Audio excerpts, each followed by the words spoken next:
नमस्कार प्रेक्षकांनो, युनिक मराठी चॅनलवरती आपणा सर्वांचे स्वागत आहे. आज आपण बघणार आहोत सौभाग्यवती वृंदा मोहन या मालिकेमध्ये काय चालू आहे. वृंदा आणि अभिमन्यू जेव्हा हॉस्पिटलमधून परीला घेऊन घरी येतात तेव्हा सर्वजण त्यांची वाट बघतात. आजी आणि मोठ्या बाईसाहेब, त्यांचे मिस्टर सर्वजण त्यांची वाट बघतात. त्यांना एकच प्रश्न पडतो की परीला नेमकं झालं आहे काय, ते विचारण्यासाठी ते त्यांची खूप आतुरतेनं वाट बघतात. ते येतात तेव्हा मग आले की मग विचारायला लागतात. अभिमन्यू सांगतो की एवढं काही पॅनिक होण्याची गरज नाही. काहीतरी खोलवर तिच्या मनावर एक धडपण, एक भीती निर्माण झाली आहे, ती त्या चित्रातून व्यक्त करते.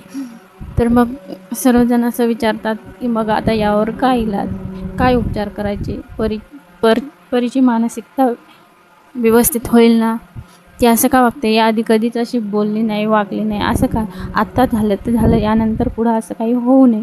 आपण सर्वात मोठ्या हॉस्पिटलमध्ये तिला कुठे पण नेऊ, पण तिला पूर्णपणे बरे करू. सगळे म्हणतात हो ठीक आहे ठीक आहे. मग त्यानंतर मग परी रूममध्ये जाते. परीचे चित्र काढणे हे चालूच राहते. परीला माहिती असतं की वृंदाच्या जीवाला भीती आहे. इकडं आत्या रंभामा त्याला सांगते की वृंदाचे केस आणि साडी आणि फोटो घेऊन ये.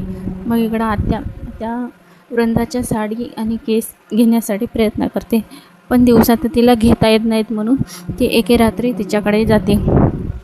तेव्हा वृंदाच्या मनात बरेच काही प्रश्न पडतात.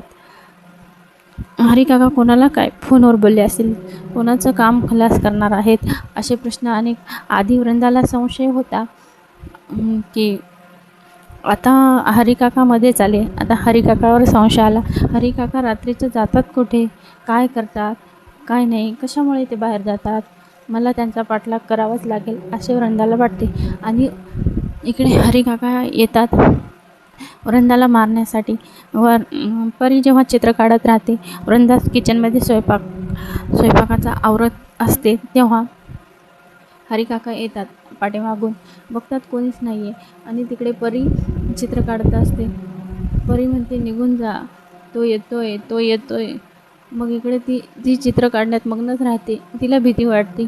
इकडे वृंदा आपलं काम करण्यात मग्न राहते आणि पाठीमागून हरिकाका येतात.